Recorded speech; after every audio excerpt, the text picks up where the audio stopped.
everyone, my name is Nicole and I wanted to talk today about KCON. So I just want to kind of make a review of KCON New York specifically, and then also give some advice and talk about some helpful tips about going to KCON, either if you're going to KCON LA in a week or two or thinking about going for next year. So just a little disclaimer, this video is probably going to be kind of long just because there is so much information, but hopefully it can be helpful for you. So the first thing I wanted to talk about was getting tickets. Now, this was my first year going to KCON, so I didn't actually expect it to be as crazy as it was getting tickets. For KCON New York, they use Ticketmaster, so that works. And then for KCON LA, they use Access, I believe it is, so they're going to be a little different depending on which KCON you go to. I found that being new to KCON, I actually really didn't know that much about it, so knowing whether or not I actually wanted to go was kind of hard. There was a lot of YouTube videos that were really helpful, and they also put out these KCON live chats that are actually still going on, I believe, for KCON LA. They come out, I think, on Thursdays, and those were actually really helpful, but they still didn't cover all of the information that I needed. So hopefully next year they can give a little bit more information in a more timely manner than just a few days before the tickets actually go on sale. There's multiple components to the tickets that you can choose. There's a lot of different options. The first choice that you can have is if you want single tickets, combo tickets, or platinum tickets. Because this was our first time going, we decided to just go a single day. So we were only able to either go on Friday or go on Saturday. And we chose to go on Saturday. Now with combo tickets, you have access to the convention both days, so Friday and Saturday. And you can also go to both of the concerts. So the concert on Friday and the concert on Saturday, which is really great if you want to see multiple artists from both days, but it is going to be more expensive, of course. But if you're a hardcore K-pop fan, then it might actually be worth it for you. But like I said, this is our first time, so we wanted to just go for one day and just see how it was, and then next year, you know, we could consider it. Now, after you choose if you want a single day or a combo ticket, you can also choose the different levels of tickets. So there's platinum, like I said, which is like the highest that you can go. You get basically all the benefits. There's also then P1, P2, P3, P4, and P5. We decided to go with P2. So what this means is if you go onto the KCON website and you hit tickets, you can look at a picture of what the convention looks like, what the Prudential Center looks like, and the layout. And they have it sectioned off, so if you choose P1, then you'll be either sitting or standing in the P1 sections. If you're in P2, then you'll be sitting or standing in those sections.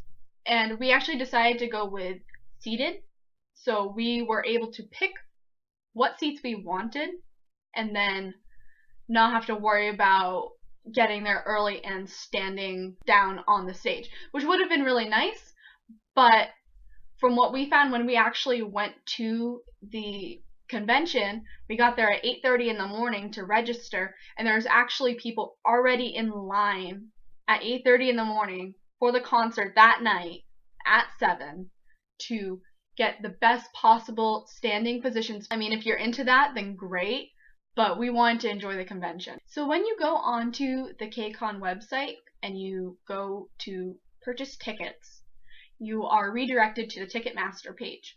So you were able to filter your search by price point and then also the specific seating.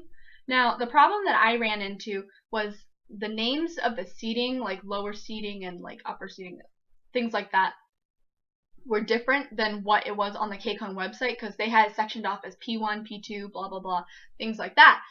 But on the Ticketmaster website, they didn't have that. KCON website, it has the prices for each ticket. So I was able to filter on Saturday because I knew I wanted to go to the Saturday concert. I was able to filter the price point. So for a P2 ticket, it was like $200, $220, something like that. and I was able to filter that, and then it automatically showed where like the P2 seating would be, and so we went from there. So the other thing that you get with your tickets are fan engagements and then also a gift bag. So there's 3 different types of fan engagements, and this is one of the things that really confused me because I had a really hard time trying to figure out what these actually meant. So like I said, there's 3 different fan engagements. The first one was a high touch, which is something that I actually got to do, which was really awesome. Then there's also the audience engagement, and then there's the red carpet. So basically, the high touch is when you go up to the performer and you literally high-five them. You go down a line, or if there's just one person, you just high-five that one person, and then you go off the stage and then you watch everyone else do it. So the audience engagement is when you're able to listen to one of the groups answer questions. The red carpet is when you get to watch all of the groups and performers come in. So it's like basically what you would expect a red carpet, you know, in Hollywood to be like. So you get to watch them all come in. So depending on what type of ticket you get also determines what type of fan engagements you'll get. So for a P2 ticket, which is what I got, you get a chance of a high touch, you get a guarantee audience engagement, and then you also get a chance for the red carpet. Now, the problem is that not exactly true. So when you go to register at the convention, like you go in, they give you your packet of information, and then they also give you this little packet here. You know, there's only 2 there now just because I had to give some away.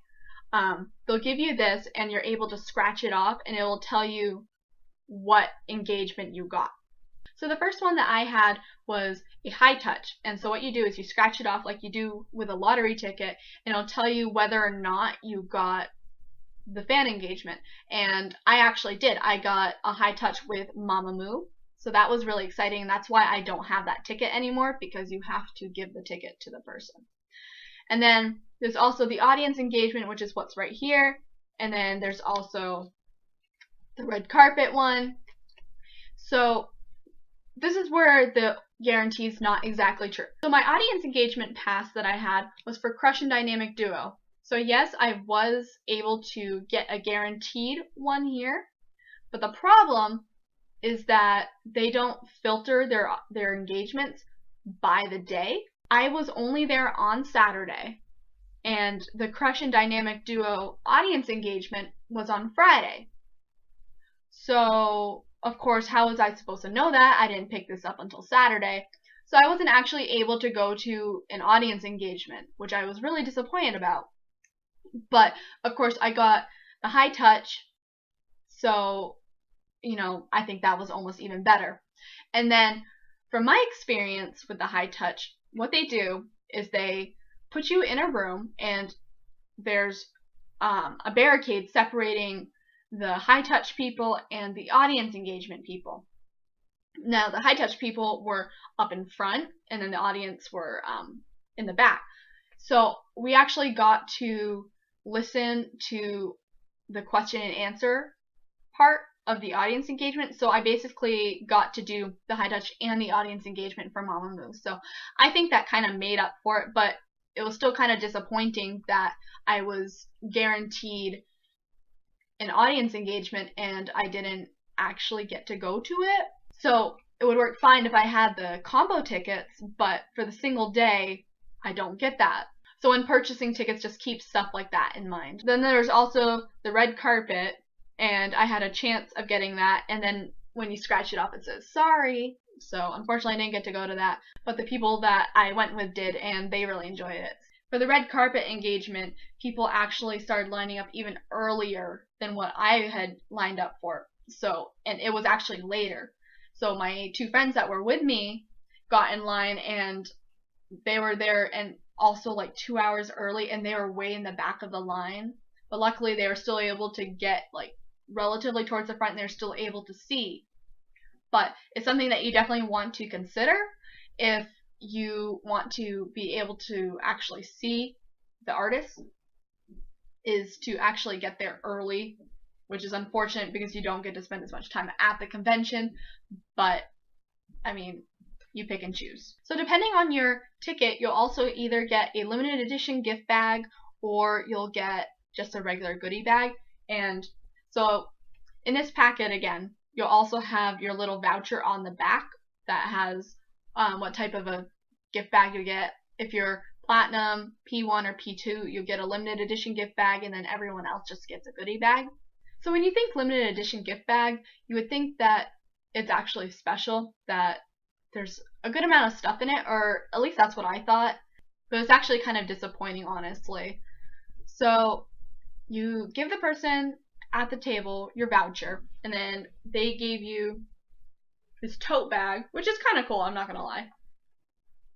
It's this little tote bag like this, and then what was in it were 2 things. So there's only 2 things in this limited edition gift bag. You get this little pen, which was kind of cute, and then you also get this sticker, which you probably can't see at all, but it's just basically the KCON New York 2016 logo. And that was it. So I was really disappointed about that because I had much higher expectations for a limited edition gift bag. Maybe for just the regular goodie bag, this would be great, but it was disappointing. So now back to the actually getting the tickets. So like I said, it was really crazy, and of course as a first time goer to KCON, I was not expecting it to be this crazy. Just on a hunch, we decided to have 2 laptops open trying to get tickets, and I'm really glad that we did that because it was like almost impossible to actually find tickets. When it hit 1 o'clock, I think it was, when the tickets went on sale, we were refreshing the page trying to get tickets, and it kept saying that they weren't available and to try again later. And I found it hard to believe that they were sold out that fast, but 10 or 15 minutes went by and we still weren't able to get tickets. And then just out of the blue, on my friend's laptop, he got tickets and we grabbed them right then and there. But I found out later that, you know, it was hours later and people still weren't able to get tickets. So I would personally recommend, if you're able to have multiple devices open trying to get tickets, because it might be kind of crazy. And then once you choose your tickets and then you go to the next page to like put in all of your information, they only give you 2 minutes or so on each page, so you have to make sure to go fast just because there's such a demand for the tickets. Now, if you're not local, like most people are going to be, and myself included, you have to also consider how you're going to get to KCON, and then also where you're going to stay once you get there. So I would recommend looking at all of this stuff way in advance before you actually even get your tickets. So for us, it was either take a plane, go by train, or take a Greyhound bus. And we found it to be cheapest to go by Greyhound. I don't know if really that was the best idea, just because it was like a 12-hour bus ride for us, and it was really long. But it was much cheaper than taking the train or flying on a plane. Another thing you need to do is decide where you're going to stay once you actually get there. There's, you've probably seen on TV, there's many hotel sites that you can find. We used Hotwire, I think it was, to find the best deal, and we found this really great hotel, and we got it relatively cheap because we went through this third-party website, and it was about 4 or 5 miles away from the Prudential Center. When looking for a hotel, you also want to consider how far away it is, because if it's really close, there are a couple hotels around the Prudential Center, but you also need to consider if it's not, because I knew that I was not going to be walking 4 miles one way to get to the convention. So we decided to actually use Uber, and in our state, it's not really that big of a thing, so we had to kind of learn how to use it on the fly, but it was super easy to use. If you have a smartphone and you have like a credit card, you can get the app and then put all your information in, and you can order your Uber right through your phone. So you choose your pickup location and then a drop-off location. They use Google Maps for that. Oh, also a little side note, if you're either underage or like under 20 or so, then you might not be able to actually check into the hotel. You have to have someone 21 or over check into the hotel. At least that's how it was at ours. So just kind of consider that if you're, traveling just with your friends and not with your parents. You have to make sure that you can actually check into the hotel. After we knew that we were going to KCON, we went right to the Hotwire site and the Greyhound site and bought those tickets up immediately after, because this is a major convention and there's going to be thousands of people coming in, and if you wait to get a room especially, they might not have anything. The hotel that I was at was completely booked for that weekend, so it's really important to consider that. So a few weeks after you buy your tickets, you'll then be able to register for the convention. You have to register in order to go. So you just go onto the KCON website, and then under either New York or LA, they'll have a drop-down menu, and they'll have the register icon that you can go to. And it takes like just a second to register. And then later you'll get a confirmation email, and you'll also have a waiver form in your email. You have to print that out and also print out the QR code that's on the bottom of this waiver form in order to actually get into the convention. The waiver form's just saying that you're okay with being filmed or photographed, because there's a lot of cameras going around. If you're under 18, then you need to have a parent or guardian sign that. So now that that's kind of all out of the way, I want to talk about the convention a little bit. So for KCON New York, it was actually set up right in front of the Prudential Center. So in the booklet that you'll get, you also have a map. So you see the Prudential Center is right here, and then the convention area was right here. So this is technically a street, but for the convention, they blocked it off, and that's where all those booths were. And then right up above here was where the food area was, and then right here was where all the fan engagements were. So everything was very localized and really easy to navigate. So on that morning, registration starts at 9. So we got there around 8:30, and there was already a line forming, but it wasn't really that big of a deal, because at 9, when they started actually like checking people in, they went so fast, like they were really efficient, and I really appreciated that. So when you go to check in, you'll give them your waiver form, and then you'll also give them the ticket for your concert so they can see what kind of fan engagements you need. They will give that back to you. Make sure that you get your ticket back. So they'll also give you this little booklet here that has, all the information in it that you might need. And then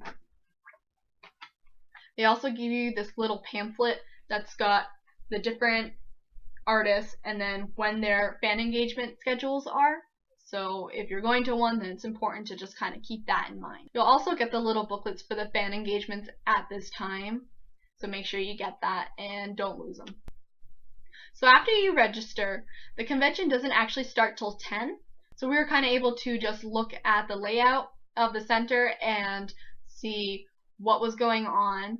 And we also decided to kind of walk down the side streets that weren't part of the convention just to see what there was there. One of the things I didn't like, of course, with any convention is the food's going to be overpriced. So when we were waiting for the convention to actually start, we actually happened to find this little convenience store that was like 15 feet away from where the convention was. And they had water there for $1 as opposed to like $2 or $3 at the convention. So, someone who likes to save money, that's what we did. We also found a Chipotle that was like right next to there, and we actually had lunch there just because it was cheaper and it was quicker. So it was just easier for us to do that. Once the convention actually started, we were able to really see what all the booths were selling and what they were doing. There's a whole bunch of booths that ranged from just music stuff and merchandise for the groups. There's also lots of K-beauty stuff, which I really enjoyed. There's also lots of food, and there's dance battles. It's always good to go around early and kind of see what they're doing, because a lot of places are giving out free stuff. There was one booth where you can take a picture of yourself and post it on Twitter, for advertising purposes for them, and then you spun a wheel and you won a prize. So I won a face mask. So that was nice. There's multiple booths for K-beauty, and I found a lot of stuff to get. So I kind of have them over here. Actually, I'll just grab them. So Tony Moly actually had a booth at KCON, and they had tons of stuff available, but they also had like these little gift bags. There's 3 things in there. There was this little lip balm that's shaped like lips, and then there's like this little whitening hand cream shaped like a panda, and then there's also a face mask. And I got all 3 of those things for $15, which wasn't too bad considering on the website it would have been more. So it wasn't too bad. A lot of booths also have special discounts for KCONers. So if you go onto their website, they had special discount codes, 10% off, things like that, to be able to actually buy more stuff if you weren't able to get what you wanted at the convention. In addition to all of the booths, there's also multiple panels and workshops that you can go to throughout the day. We only went to 2 of them, but the first one that we went to was a K-beauty one, and it was run by one of the owners and founders of Glow Recipe. So she was able to demo some of her products and then also talk about what K-beauty is and all the different steps that go into it. And she was really receptive to questions. Like, she answered any question that you could possibly ask. And at the end, they actually gave us a gift. So they gave us another tote bag that says, "You glow, girl." Very cute. And then we all got a face mask. And there's also some samples on this. But what I really like about this little booklet is that it unfolds like this, and it's got all the different terms of K-beauty products that you might find and what they actually are. And then it's also got a sample routine of what you can do and whether you should do it during the day or at night. We also went to another panel that had the producers of SM Entertainment at it. It was basically a question and answer panel, so people just came up and asked a question. It was really interesting to hear the background behind a lot of songs, produced for a lot of big groups at SM Entertainment and also written a lot of songs. What was interesting is one of the guys was actually from Canada, so he didn't speak Korean.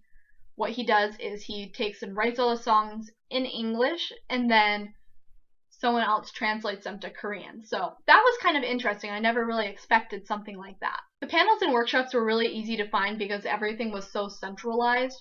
They had these tents set up, and they had the schedules of what was going to be in the tents and at what times. So it was really easy to find that. Now, like I said, the food was kind of expensive. Not terrible, but, just like the normal convention prices. One of my biggest regrets was actually not trying any of the food just because I didn't want to wait in line and it was expensive. Like I said, we went to Chipotle for lunch, which, worked, but thinking back on it now, it would have been really nice to try Korean food. The only thing that I actually did try was this mango drink, and so it was mango flavored, and then it also had boba beads in it, which are those like really soft beads that then have the juice inside them, and that was really, really good. I'm really glad that I got that. And then they also gave me this. It's like a little hamper. It's really cute. So that was the only food that I actually got to try there. If I were to go again, I would definitely try more of the food. So when it came time for the actual concert, that's when it got really crazy. They did have some lines set up for like the standing positions. So for like the P1 and P2 standing, and then also the platinum standing, they had those.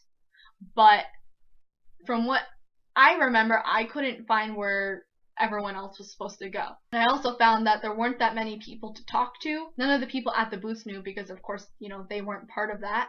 And there wasn't many people working for KCON walking around, I found. There was lots of crowd control guards, which was really great, but they were all told different things themselves. So if you asked one, "Where do I go?" they'll tell you one place, and then if you asked another person, they would tell you at a different place. So we decided to go to one of the 2 towers at the Prudential Center. There's 2 towers there, and there was already a ton of people lined up around there. When I say lined up, I say that really loosely.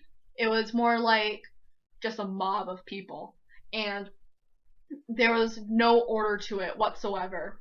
Luckily, we were sitting, so it didn't really matter how quickly we got in because we already had our seats. So that was nice, but it took a really long time to get in, and no one knew what they were doing, so that was kind of a pain. Once you actually get to the doors of the towers, you have to go through a security check, and they will look through your bags. You have to make sure to not bring any food or drink in. You're not allowed to bring that in. If you get hungry when you're in the concert, they have multiple people set up that sell food, but it is insanely overpriced. It was like $5 for a bottle of water. There's no way I was doing that. So plan accordingly for that. Make sure to eat beforehand so you don't need to get anything while you're in the concert. But once we actually got in, the concert was amazing. Every single artist was so good. We went there specifically for BTS, but we became fans for all the other groups, and I was just so happy that I got to see everyone. And we were actually pretty close, so I was so excited about that. So the last thing I want to talk about is what to bring for your trip. Like I said earlier, we took a bus, so you're allowed to bring one carry-on piece of luggage, and then you can also have checked luggage under the bus. You know, it's like one of those coach buses. So to make it easier, we just brought backpacks just so we could carry them on and then not have to worry about getting them or checking them or anything like that. So the problem with that was that when we were coming back, we actually didn't have that much room to get stuff. So if you're planning on getting a lot of merchandise and souvenirs, make sure to have enough room in your luggage for that. So along with the basic necessities like clothing and toiletries, it's also a good idea to bring food, because depending on the way that you're getting there, you're going to need to eat something, and sometimes you're not able to stop anywhere and get any food. And it's also not a bad idea to just have something to snack on when you're at the convention. So we made sure to bring plenty of food for that. In my larger backpack, I also brought a smaller backpack to actually bring to the convention, and I'm really glad that I did that because I was able to put all of my souvenirs and stuff into that bag and then also carry everything that I needed. So I was able to carry my wallet in there, so it was a little bit more secure. KCON New York is outside, so you need to make sure to have sunscreen if you don't want to get burned. It was very hot that day and very sunny, so sunscreen is really important, and it's also really important to reapply sunscreen, so we made sure to bring more of that. Another thing to consider is that they don't let you into the Prudential Center before the concert, so if you need to use a bathroom, they just have a line of outhouses. You can run out of toilet paper, which is exactly what happened. They did not have any toilet paper, so bringing either wet wipes or those travel tissues is really great. We brought both of those, and it really saved us. And then having those wet wipes also was able to clean our hands, because there was nowhere to actually just wash your hands. In the outhouses, they just had hand sanitizer, and sometimes you want to just really clean your hands. And of course, also bring money. You're probably going to buy at least one thing there. And this is important no matter what, but really make sure to drink plenty of water.